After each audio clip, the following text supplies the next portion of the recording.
नमस्कार दोस्तों, मैं अरुण कुमार शुक्ला और स्वागत है आपका हमारे YouTube channel vision academy Telibagh में। तो दोस्तों, हम लोगों ने अपने पीछे वीडियो में पढ़ा गुप्तोत्तर काल और गुप्तोत्तर काल में हम लोगों ने सम्राट हर्षवर्धन के काल को पढ़ा कि किस प्रकार सम्राट हर्षवर्धन ने कन्नौज में वर्धन साम्राज्य की स्थापना की और हर्षवर्धन की मृत्यु के बाद में गुप्तोत्तर काल जो था वो समाप्त हो गया। दोस्तों, तो अब आज के वीडियो में हम लोग गुप्तोत्तर काल में जो प्रमुख मंदिरों का निर्माण हुआ है उनके बारे में पढ़ेंगे और प्राचीन भारतीय इतिहास की जो प्रमुख पुस्तकें हैं और उनके लेखक हैं। क्योंकि ये क्वेश्चन पूछ लेता है कि यह पुस्तक किस लेखक की है। तो प्राचीन इतिहास की जो भी प्रमुख पुस्तकें हैं और उनके लेखकों के नाम और मंदिरों को देखेंगे जो गुप्तोत्तर काल में निर्मित हुए। तो दोस्तों, हेडिंग डाल देते हैं गुप्तोत्तर काल।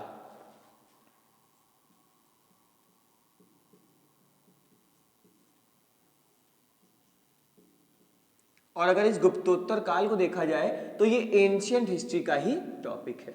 तो दोस्तों, गुप्तोत्तर काल में जो मंदिरों का निर्माण हुआ, तो मंदिरों के निर्माण के लिए मुख्य रूप से 3 शैलियों का प्रयोग किया गया, जिसमें पहली शैली थी नागर शैली, दूसरी शैली थी बेसर शैली जिसे बेसनगर भी शैली कहा गया, और तीसरी शैली जो है इसे द्राविड़ शैली के नाम से जाना जाता है। दोस्तों, तो कई बार ये क्वेश्चन आ जाता है, पूछ लेता है कि नागर शैली क्या है और नागर शैली के मंदिर कहाँ पर पाए जाते हैं, बेसर शैली क्या है और इसके मंदिर कहाँ पे पाए जाते हैं, और द्राविड़ शैली क्या है और इसके मंदिर कहाँ पर पाए जाते हैं। तो अगर नागर शैली को सबसे पहले देखा जाए तो नागर शैली का जो विस्तार है ये उत्तर में हिमालय से लेकर के दक्षिण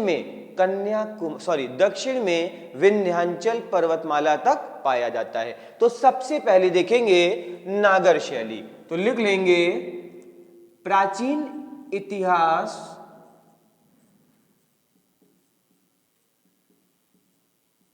में मंदिर निर्माण से संबंधित प्रमुख शैली।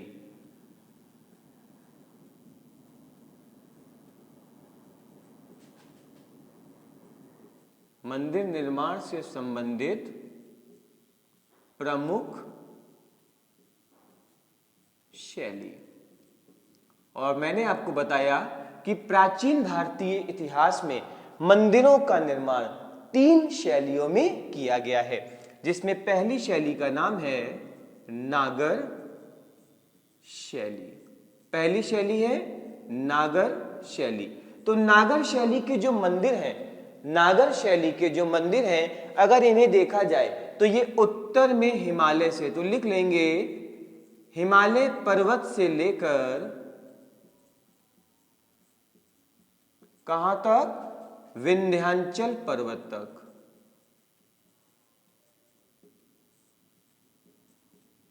इस पूरी लोकेशन में जितने भी मंदिरों का निर्माण हुआ है प्राचीन भारतीय इतिहास में, इन सभी मंदिरों को नागर शैली के मंदिर कहा जाता है। अगर नागर शैली के मंदिरों को देखा जाए तो नागर शैली के जो मंदिर हैं इनकी जो संरचना होती है वो चतुष्कोणीय होती है, अर्थात कह सकते हैं ऊपर से नीचे सारी संरचना कैसी होगी, आयताकार रूप में होगी।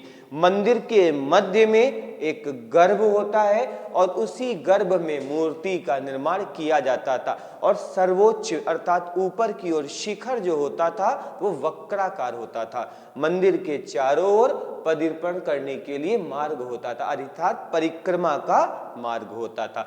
तो पहली शैली कौन सी है, नागर शैली। अगर दूसरी शैली को देखा जाए तो ये है हमारी द्रविड़ शैली या द्रविड़ शैली। द्रविड़ शैली का जो विकास है ये दक्षिण भारत की ओर हुआ है, और अगर इसकी लोकेशन को देखा जाए तो कृष्णा नदी से लेकर, कृष्णा नदी से कन्याकुमारी, कृष्णा नदी से लेकर कन्याकुमारी तक जितने भी मंदिरों का निर्माण हुआ है, इन सभी मंदिरों के निर्माण के लिए द्राविड़ शैली का प्रयोग किया गया है। अगर द्राविड़ शैली को देखा जाए तो द्राविड़ शैली मंदिर निर्माण की वह शैली है जिसमें गर्भ का निर्माण किया जाता था, अर्थात गर्भगृह का निर्माण किया गया, लेकिन गर्भगृह जो होता था यह चबूतरे के ऊपर बनाया जाता था और चबूतरे पर चारों ओर से चढ़ने के लिए सीढ़ियों का निर्माण किया जाता था और बिल्कुल मध्य में चबूतरे के गर्भगृह होता था और इसके ऊपर शंख, चक्र, नदियां, स्वास्तिक आदि के चिन्ह बनाए जाते थे दोस्तों। ठीक है, तो ध्यान दीजिएगा, ये हमारी दूसरी शैली थी। अगर तीसरी शैली को देखा जाए तो ये है बेसर शैली। ये है बेसर शैली, जिसे बेस नगर शैली भी कहा जाता है। मंदिर निर्माण की जो तीसरी शैली है इसे बेसर शैली या बेस नगर शैली भी कहा जाता है। बेस नगर शैली का विस्तार अगर देखा जाए तो उत्तर में विंध्याचल पर्वत से लेकर के दक्षिण में कृष्णा नदी के मध्य में इस शैली का विकास हुआ है दोस्तों। तो लिख लेंगे, अगर विकास देखा जाए तो विंध्याचल पर्वत से कृष्णा नदी तक, विंध्याचल पर्वत से कृष्णा नदी तक। और बेसर शैली जो है यह मंदिर निर्माण की वह शैली है जो कि नागर और द्राविड़ शैली से मिलकर बनी है। तो कह सकते हैं बेसर शैली का एक अन्य नाम भी है, क्या? नागर द्राविड़ शैली। ठीक है दोस्तों, तो इन्हीं दोनों शैलियों से मिला करके इस शैली का निर्माण हुआ है जिसे कहा जाता है बेस नगर शैली। इसके अतिरिक्त देखा जाए दोस्तों तो एक शैली और भी है जिसे कहा जाता है पैगोड़ा, और कभी कभी क्वेश्चन आ जाता है कि पैगोड़ा क्या है। तो ध्यान दीजिएगा दोस्तों, जो महात्मा बुद्ध या बड़े बड़े संतों के अवशेषों को रख करके स्तूपों का निर्माण किया जाता है, इन्हें ही पैगोड़ा के नाम से जाना जाता है। तो इसी से संबंधित है, कभी कभी पूछ लेता है कि पैगोड़ा क्या होता है। तो ध्यान दीजिएगा दोस्तों, पैगोड़ा क्या है? महात्मा बुद्ध या जो भी बड़े बड़े संत हुए हैं इनके अवशेषों को रख करके जो मंदिरों का निर्माण किया जाता है, अर्थात स्तूपों का निर्माण किया जाता है, इन्हें पैगोड़ा कहा जाता है दोस्तों। ठीक है, तो इससे भी कभी कभी क्वेश्चन पूछ लेता है कि पैगोड़ा क्या है। तो पैगोड़ा से तात्पर्य हुआ कि महात्मा बुद्ध और जितने भी बड़े बड़े संत हुए किसी भी धर्म के, इनके अवशेषों को रख करके जो स्तूप का निर्माण किया जाता है, इसी स्तूप को क्या कहा जाता है? पैगोड़ा कहा जाता है दोस्तों। ठीक है, तो प्रमुख रूप से देखेंगे तीन शैलियां हैं, नागर शैली, द्राविड़ शैली और बेसर शैली। और बौद्ध धर्म के जो स्तूप है इन्हें पैगोड़ा के नाम से जाना जाता है दोस्तों। ठीक है, इसी से क्वेश्चन आ जाता है कि सप्त पैगोड़ा क्या है। क्या क्वेश्चन आता है? सप्त पैगोड़ा क्या है? तो ध्यान दीजिएगा, महाबलीपुरम में स्थित 8 रथ मंदिरों को सप्त पैगोड़ा के नाम से जाना जाता है दोस्तों। क्या बताया मैंने? महाबलीपुरम में स्थित 8 रथ मंदिरों को सप्त पैगोड़ा के नाम से जाना जाता है। तो दोस्तों, हमारे मंदिर निर्माण की 3 शैलियां हैं, नागर, द्राविड़, बेसर। इसके अतिरिक्त पैगोड़ा महात्मा बुद्ध और प्रमुख संतों के अवशेषों को रखकर जो स्तूप का निर्माण किया जाता है, इसे ही पैगोड़ा कहा जाता है।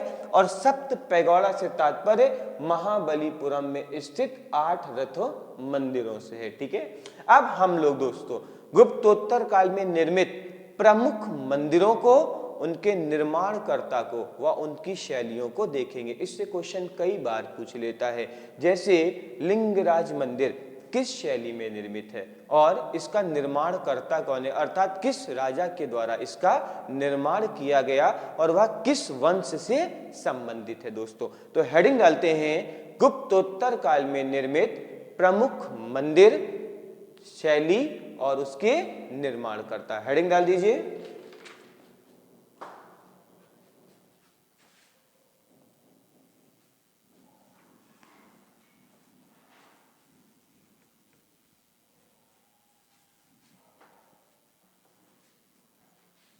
ठीक है, हेडिंग डालते हैं गुप्तोत्तर काल में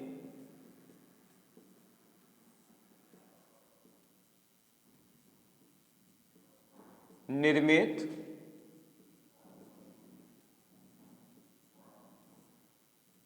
प्रमुख मंदिर। ठीक है दोस्तों, एक तरफ लिखते हैं मंदिर, फिर लिखते हैं शैली, और नंबर 3 लिखते हैं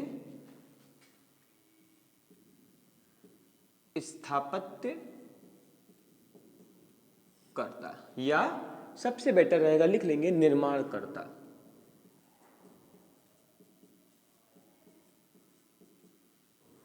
ठीक है दोस्तों, सबसे पहला मंदिर अगर हम देखें तो यह है लिंगराज मंदिर।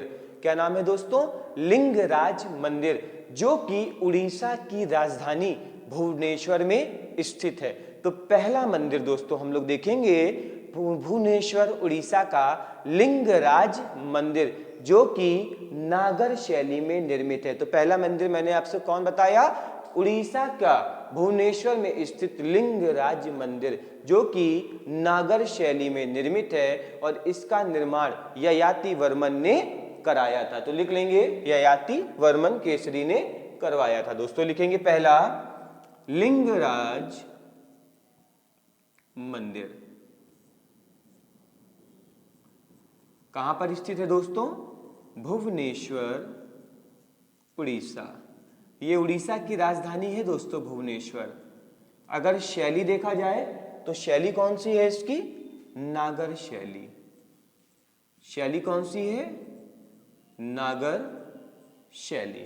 अगर निर्माणकर्ता को देखा जाए तो ययाति केसरी इस मंदिर के निर्माण करता है।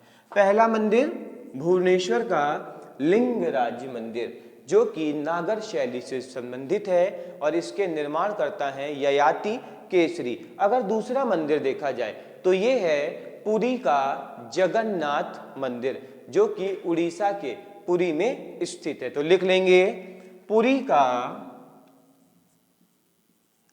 जगन्नाथ मंदिर। पुरी का जगन्नाथ मंदिर। अगर दोस्तों इस मंदिर को देखा जाए तो इस मंदिर में भगवान श्री कृष्ण, बलभद्र और इनकी बहन सुभद्रा की मूर्तियों को रखा गया है। ठीक है, और यह भी उड़ीसा प्रांत में स्थित है। और किस शैली में निर्मित है? या नागर शैली में निर्मित है। अगर इस मंदिर के निर्माणकर्ता को देखा जाए तो अनंत वर्मन चोंडगंग इस राजा ने इस मंदिर का निर्माण करवाया है। तो लिख लेंगे शैली कौन सी है? नागर शैली। अगर देखा जाए शासक निर्माणकर्ता तो नाम है अनंत वर्मन। ठीक है दोस्तों, अगर तीसरा मंदिर देखा जाए तो तीसरा मंदिर है कोणार्क का सूर्य मंदिर। ध्यान दीजिएगा दोस्तों, कोणार्क का सूर्य मंदिर जो है यह भी कहां पर स्थित है? उड़ीसा प्रांत में कोणार्क नामक स्थान पर स्थित है, और यह सूर्य देव को समर्पित मंदिर है। दोस्तों किसको समर्पित है? सूर्य देव को समर्पित मंदिर है। दोस्तों यह भी किस शैली में बना हुआ है? नागर शैली में निर्मित है। तो तीसरा मंदिर है उड़ीसा का कोणार्क मंदिर, जिसकी स्थापना नरसिंह देव प्रथम ने करवाई थी। लिख लेंगे कोणार्क का सूर्य मंदिर।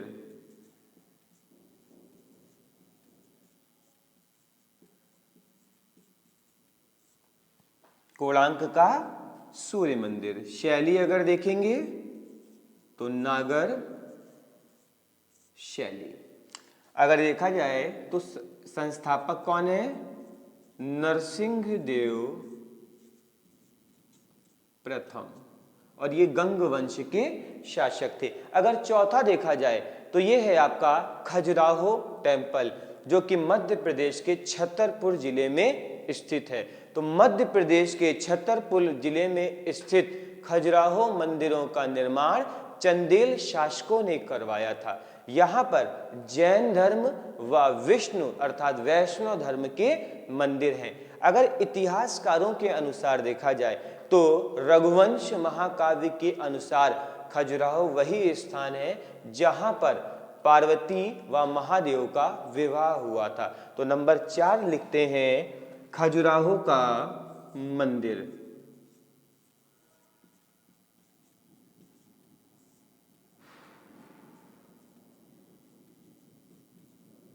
कहां पर स्थित है? मध्य प्रदेश, छतरपुर जिला। किस शैली में निर्मित है? नागर शैली में। अगर इसके संस्थापक को देखा जाए तो ये कौन है हमारे? चंदेल शासक, अर्थात चंदेल शासकों ने खजुराहो के मंदिरों का निर्माण करवाया दोस्तों। और ध्यान दीजिएगा, वास्तुकला की दृष्टि से खजुराहो के मंदिरों का भारत में विशेष महत्व है। और यहाँ पर जितनी भी मूर्तियां हैं ये नग्न मूर्तियां हैं और कामुकता को प्रदर्शित करती हैं। किसको प्रदर्शित करती हैं? कामुकता को प्रदर्शित करती हैं दोस्तों। अगर नंबर 5 देखा जाए तो ये है आपका मोढेरा का सूर्य मंदिर। नंबर 5 लिखते हैं मोढेरा का सूर्य मंदिर, जो कि नागर शैली में ही निर्मित है और इसकी स्थापना भीमदेव सोलंकी ने करवाई थी। तो नंबर 5 लिखते हैं मोढेरा का सूर्य मंदिर।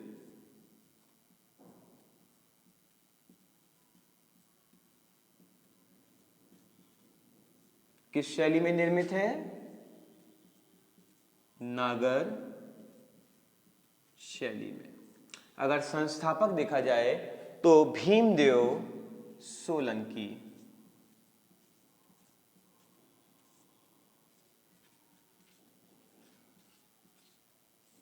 ठीक है दोस्तों, ध्यान दीजिएगा, जो मोढेरा का सूर्य मंदिर है दोस्तों, ये भी कहां पर स्थित है? मोढेरा में स्थित है। और यह मोढेरा जो है यह गुजरात में स्थित है। तो लिख लेंगे ये कहां पर स्थित है आपका? मोढेरा गुजरात में। और यहीं पर अभी भारत के सबसे बड़े स्टेडियम का निर्माण किया गया है, जिसे मोढेरा के नाम से जाना जाता है। अगर नंबर 6 देखा जाए दोस्तों तो ये है कंडरिया महादेव का मंदिर। लिख लेंगे कंडरिया महादेव टेम्पल। कंडरिया महादेव मंदिर। अगर दोस्तों देखा जाए तो ये भी नागर शैली में निर्मित है। किस शैली में निर्मित है? नागर शैली में निर्मित है। अगर कंडरिया महादेव मंदिर को देखा जाए तो इस मंदिर का निर्माण भी कहां पर किया गया है? खजुराहो के मंदिरों में ही किया गया है। और इसकी स्थापना की है धंगदेव ने। किसने की है? धंगदेव, जो कि चंदेल वंश का शासक था। तो लिख लेंगे निर्माणकर्ता धंगदेव चंदेल। और दोस्तों इन मंदिरों का निर्माण भी कहां पर किया गया है आपका? तो लिख लेंगे ये कहां पर स्थित है? खजुराहो मंदिरों में ही स्थित है।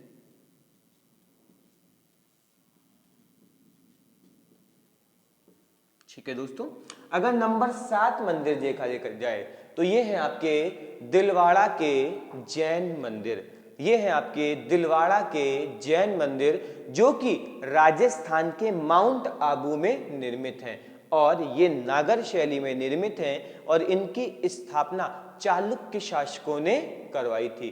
दिलवाड़ा के जैन मंदिर जैन धर्म की दिगंबर संप्रदाय को समर्पित है दोस्तों। तो नंबर 7 लिखते हैं दिलवाड़ा के जैन मंदिर।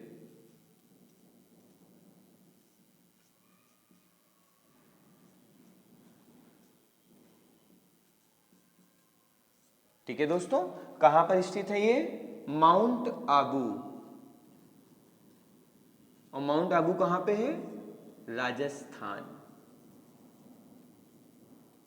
माउंट आबू कहां पे है? राजस्थान। किस शैली में निर्मित है? नागर शैली। और अगर संस्थापक देखा जाए तो चालुक्य शासक। तो ध्यान दीजिएगा दोस्तों, सातवां मंदिर है दिलवाड़ा के जैन मंदिर, जिनकी स्थापना किसने करवाई थी? चालुक्य शासकों ने करवाई थी, जो राजस्थान के माउंट आबू में स्थित है दोस्तों।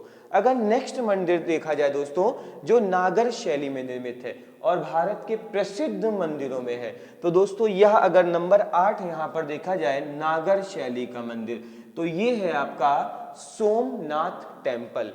कौन सा टेम्पल है? सोमनाथ टेम्पल, जो कि गुजरात के कहां पर स्थित है? सौराष्ट्र जिले में स्थित है दोस्तों। तो लिख लेंगे सोमनाथ टेम्पल, सोमनाथ मंदिर। ठीक है दोस्तों, कहां पर स्थित है ये? सौराष्ट्र जिले में। कहां स्थित है? सौराष्ट्र। और ये सौराष्ट्र कहां पड़ता है?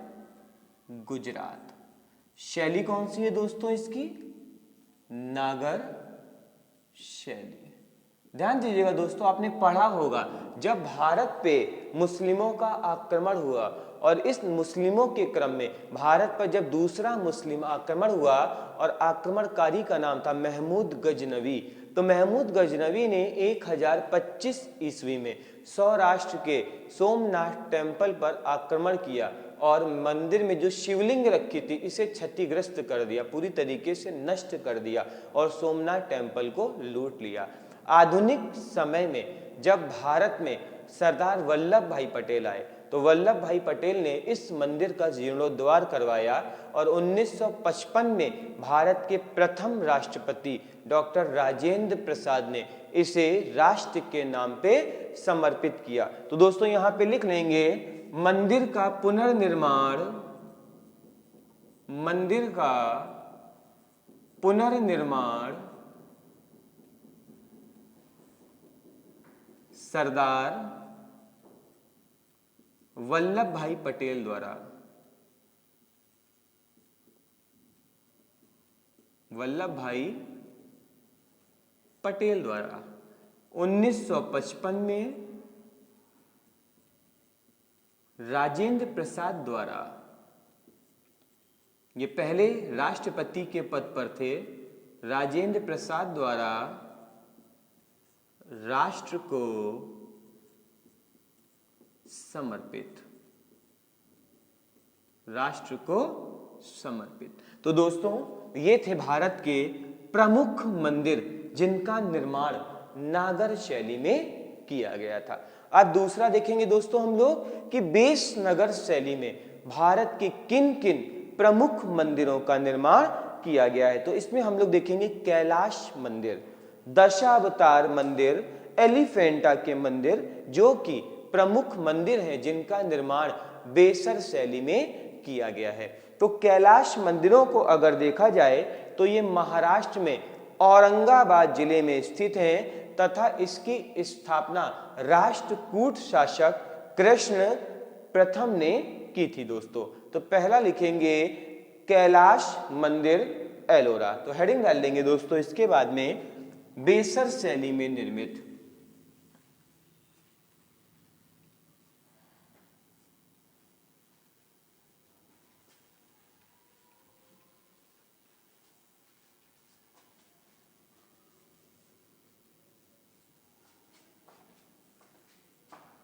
अगर देखा जाए पहला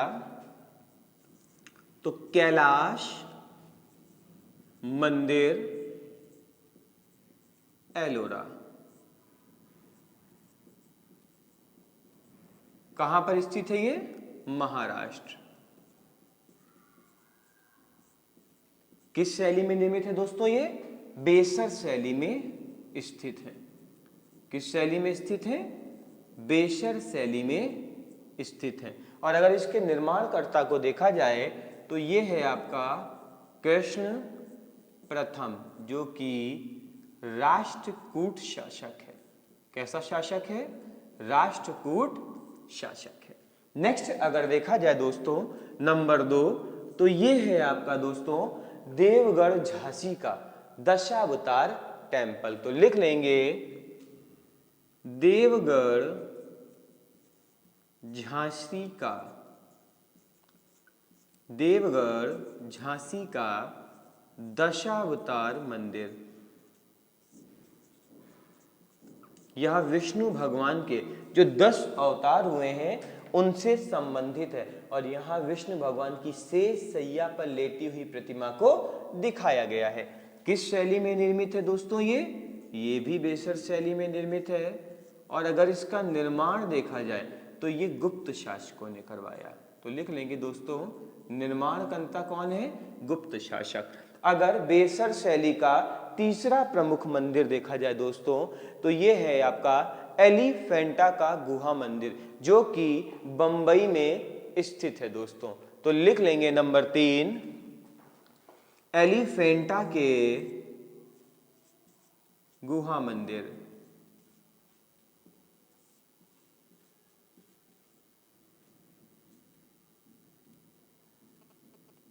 कहां पर स्थित है दोस्तों? ये मुंबई में स्थित है।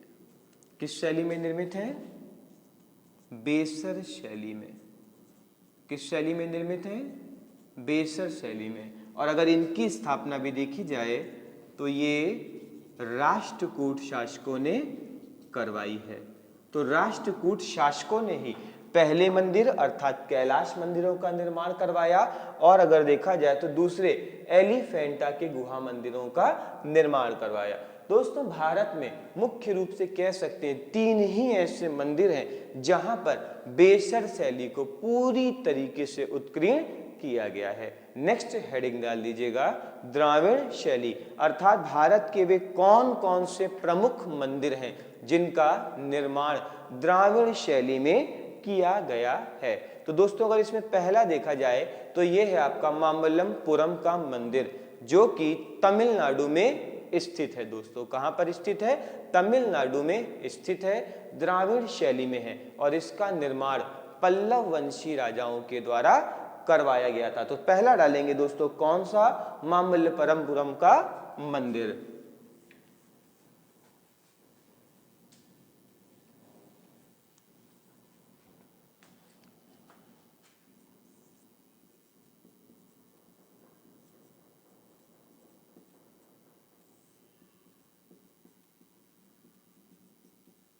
ठीक है दोस्तों, कहां पर स्थित है ये? तमिलनाडु। तमिलनाडु में कहा दोस्तों? चेन्नई के पास में अरब सागर के तट पर, बंगाल की खाड़ी पर स्थित है दोस्तों। अगर शैली देखी जाए तो यहां पर मंदिर निर्माण की द्राविड़ शैली का प्रयोग किया गया है।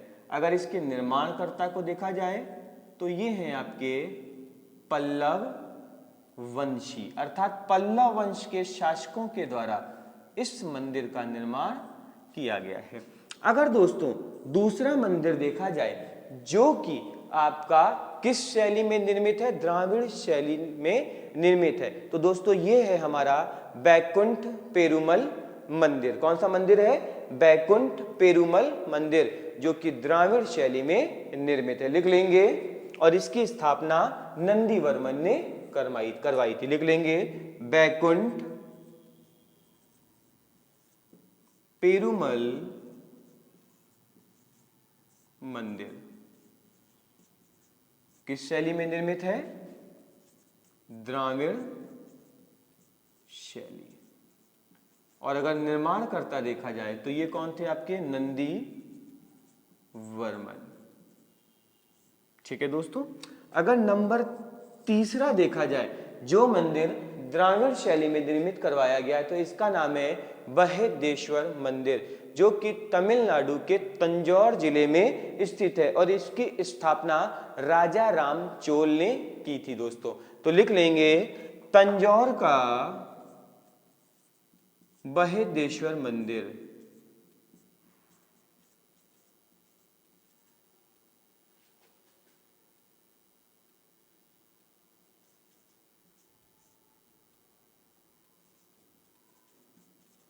किस शैली में निर्मित है? द्राविड़ शैली। अगर संस्थापक देखा जाए तो राजा राम चोल प्रथम, अर्थात चोल वंश के राजा राजा राम चोल प्रथम के द्वारा इस मंदिर का निर्माण करवाया गया था। नेक्स्ट लिखेंगे गंगैकोंडा चोलपुरम का मंदिर, जो कि तमिलनाडु में स्थित है और द्राविड़ शैली में निर्मित है, और इस मंदिर का निर्माण राजेंद्र चोल ने करवाया था दोस्तों। तो लिख लेंगे गंगैकोंडा चोलपुरम का मंदिर। नंबर 4,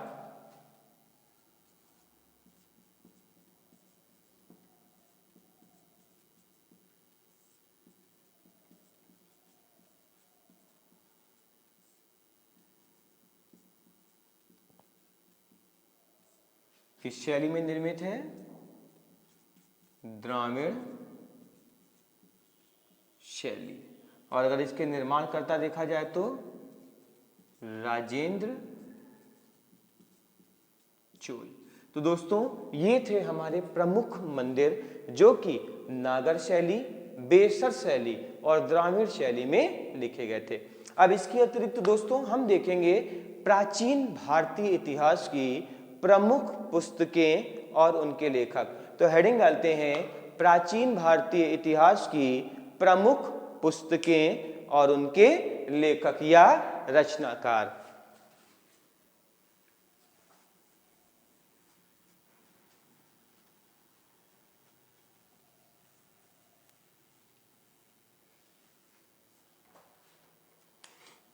लिखेंगे प्राचीन इतिहास की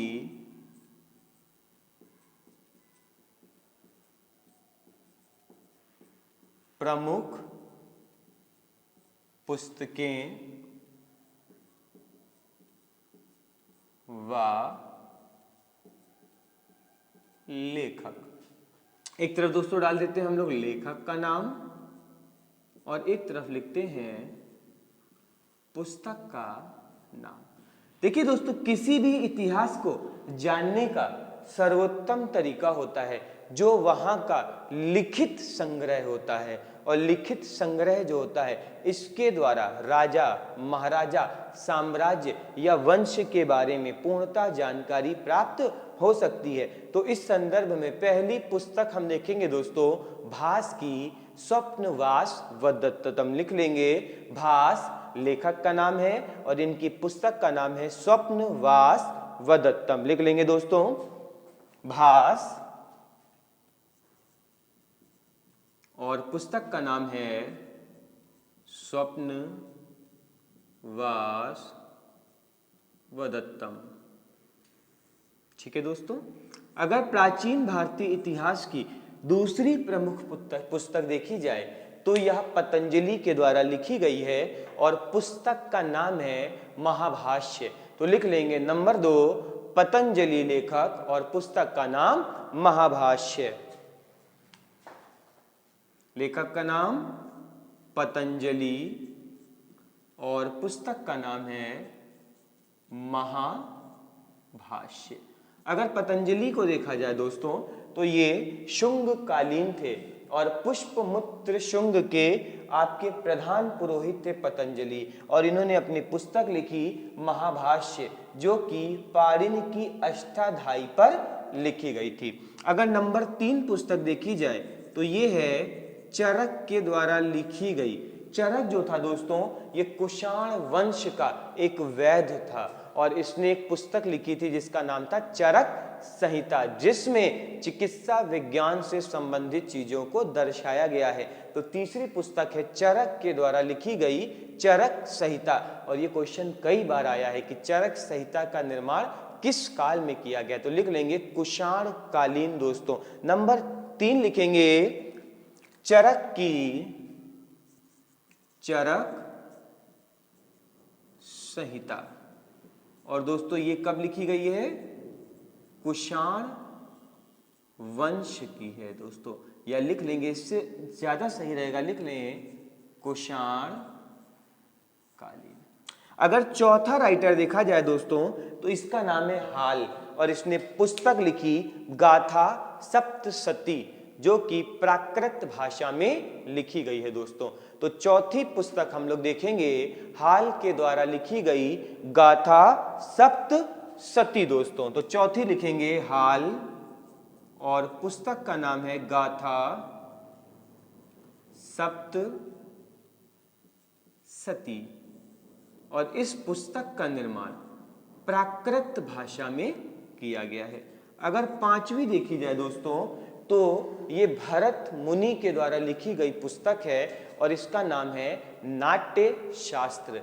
तो नंबर 5 देखेंगे भरत मुनि की पुस्तक नाट्य शास्त्र दोस्तों। तो लिख लेंगे भरत मुनि और पुस्तक का नाम है नाट्य शास्त्र। अगर नंबर 6 देखी जाए दोस्तों तो इस पुस्तक का नाम है काम सूत्र और इसके लेखक का नाम है वात्स्यायन। तो वात्स्यायन की जो पुस्तक है इसका नाम क्या है? काम सूत्र दोस्तों। तो लिख लेंगे वात्स्यायन और पुस्तक का नाम है काम सूत्र। नंबर 7 देखी जाए दोस्तों तो ये नागसेन के द्वारा लिखी गई पुस्तक है और इसका नाम है मिलिंद पन्हो। मिलिंद पन्हो पुस्तक में नागसेन व हिंद यवन शासक मिनांडर के मध्यवर्ता का वर्णन किया गया है दोस्तों। तो लिखेंगे पुस्तक का नाम मिलिंद पन्हो किसके द्वारा लिखी गई है? नागसेन के द्वारा। और इसमें नागसेन जो कि बौद्ध धर्म के अनुयायी हैं और बौद्ध धर्म के एक बहुत बड़े विद्वान हैं, इनके और हिंद यवन के शासक मिनांडर के मध्यवर्ता का वर्णन किया गया है। तो लिख लेंगे नागसेन की पुस्तक मिलिंद पन्हो दोस्तों। तो लिख लेंगे नागसेन और पुस्तक का नाम है मिलिंद पन्हो। नेक्स्ट देखा जाए दोस्तों तो यह पुस्तक है बुद्ध चरित्र जिसे अश्वघोष के द्वारा लिखा गया है। तो लिख लेंगे अश्वघोष की कौन सी पुस्तक दोस्तों? बुद्ध चरित्र। लिख लेंगे अश्वघोष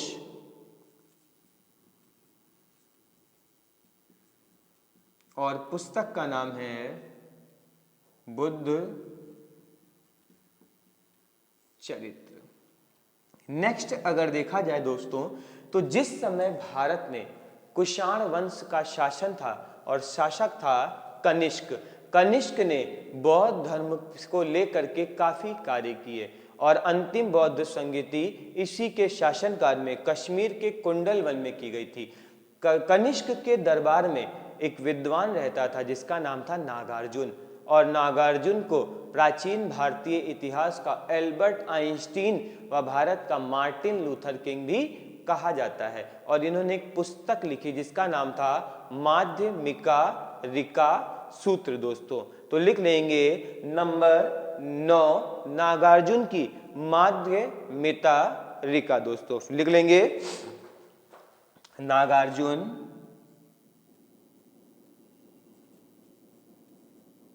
पुस्तक का नाम है माध्यमिका रिका सूत्र। नेक्स्ट अगर दोस्तों देखा जाए तो ये पुस्तक है जयदेव के द्वारा लिखी गई गीत गोविंद। तो लिख लेंगे 10वीं पुस्तक का नाम है गीत गोविंद जो जयदेव के द्वारा लिखी गई है। तो लिख लेंगे जयदेव गीत गोविंद।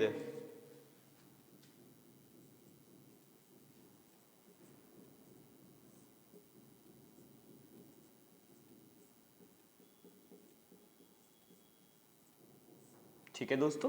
11वीं जो है ये सम्राट हर्षवर्धन के द्वारा लिखी गई है। अर्थात सम्राट हर्षवर्धन जो है दोस्तों इसने भी 3 पुस्तकें लिखी हैं, प्रियदर्शिका, नगानंद व रत्नावली दोस्तों। तो लिख लेंगे नगानंद हर्षवर्धन पुस्तक देखेंगे तो नगानंद रत्नावली व प्रिय दर्शिका।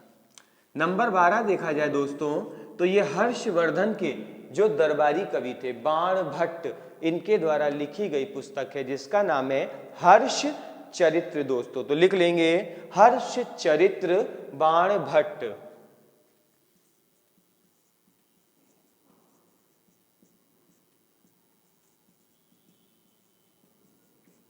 दोस्तों ध्यान दीजिएगा, बाण भट्ट ने हर्ष चरित्र के अतिरिक्त भी एक पुस्तक लिखी जिसका नाम था कादंबरी दोस्तों। तो लिख लेंगे कादंबरी। नेक्स्ट देखी जाए नंबर 13 तो ये राजशेखर के द्वारा लिखित गई काव्य मीमांसा है दोस्तों। कौन सी है? राजशेखर के द्वारा लिखी गई काव्य मीमांसा दोस्तों। तो लिख लेंगे काव्य मीमांसा किसके द्वारा लिखी गई है? राजशेखर।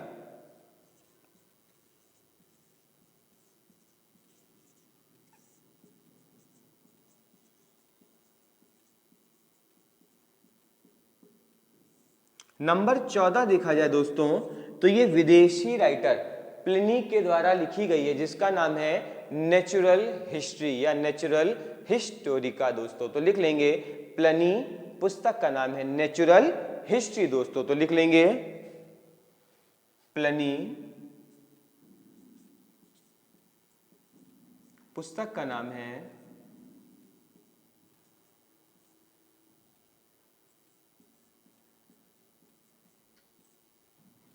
नेक्स्ट। अगर दोस्तों देखा जाए तो इस पुस्तक का नाम है कल्हड़ के द्वारा लिखी गई राज तरंगिणी दोस्तों। तो लिख लेंगे कल्हड़ और पुस्तक का नाम है राजत रंगिणी या राज तरंगिणी दोस्तों। नेक्स्ट अगर देखा जाए तो ये भारवी के द्वारा लिखी गई पुस्तक है जिसका नाम है किराता जुर्नियम। और भारवी के द्वारा लिखी गई किराता जुर्नियम में किरीट द्वारी अर्थात जटाओं को धारण करने वाले शिव व अर्जुन के मध्य युद्ध का वर्णन किया गया है दोस्तों। तो लिखेंगे भारवी और पुस्तक का नाम है किराता जुर्नियम दोस्तों। लिख लेंगे भारवी और पुस्तक का नाम है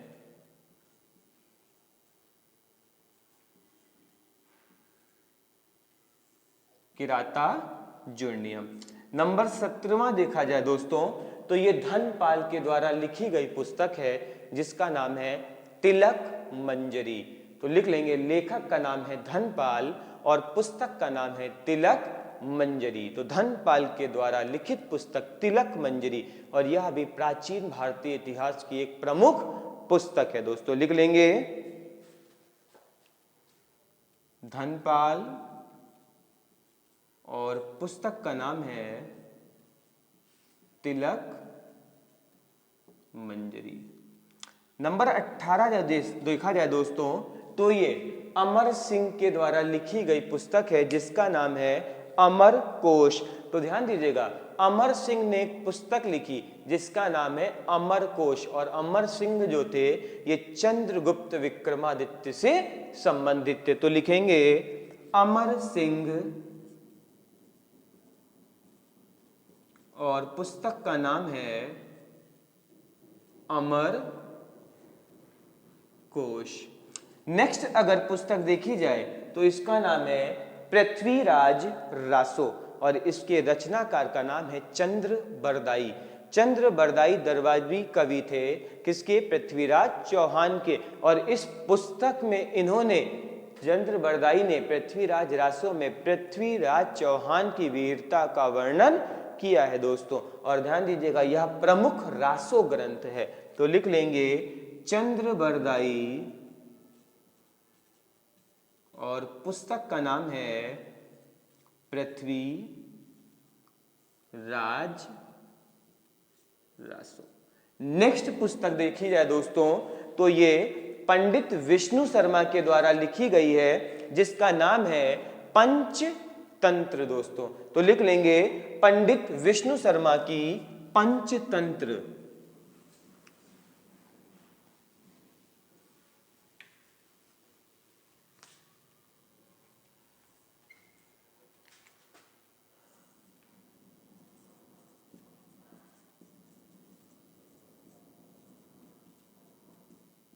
पुस्तक का नाम है पंचतंत्र।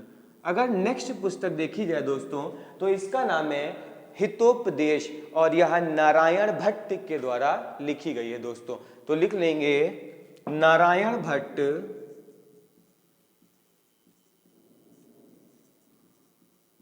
और पुस्तक का नाम है हितोपदेश।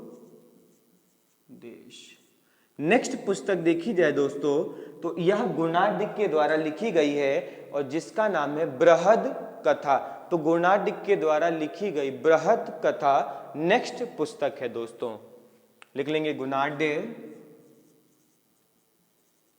और पुस्तक का नाम है बृहद कथा।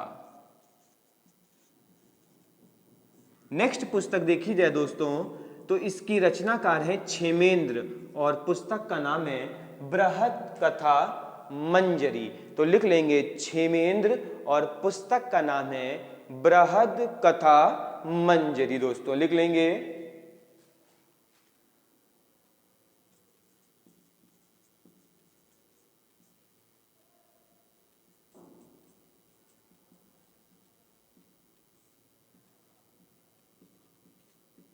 नेक्स्ट दोस्तों देखा जाए तो 24वें लेखक का नाम है सोमदेव और इनके द्वारा पुस्तक लिखी गई है कथा सरित सागर दोस्तों। तो लिख लेंगे सोमदेव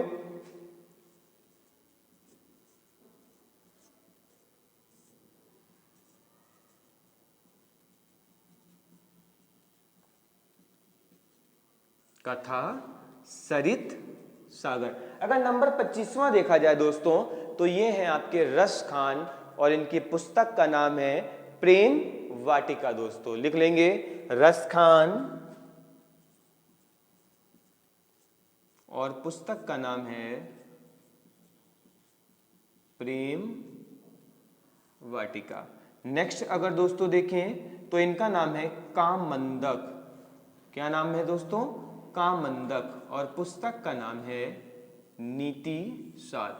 तो दोस्तों ये थी हमारी प्राचीन भारतीय इतिहास की प्रमुख पुस्तकें और उनके लेखक। अपने अगले वीडियो में दोस्तों हम लोग प्राचीन भारतीय इतिहास की समाप्ति अर्थात सम्राट हर्षवर्धन की मृत्यु के बाद अर्थात 650 एडी के बाद और भारत में मध्यकाल की शुरुआत के पहले अर्थात पूर्व मध्यकाल को पढ़ेंगे कि किस प्रकार सम्राट हर्षवर्धन की मृत्यु के बाद भारत में पुनः उथल पुथल शुरू हो गई और सामाजिक व आर्थिक स्थिति पूरी तरीके से कमजोर होने लगी। 8वीं शताब्दी में भारत पर मुस्लिमों का आक्रमण हुआ और अर्थव्यवस्था पूरी तरीके से दोस्तों शून्य हो गई। तो अगर आपको आज का वीडियो अच्छा लगा हो तो कृपया वीडियो को लाइक करें, अधिक से अधिक शेयर करें, दोस्तों के मध्य शेयर करें दोस्तों और कमेंट करने का कार्य करें। धन्यवाद।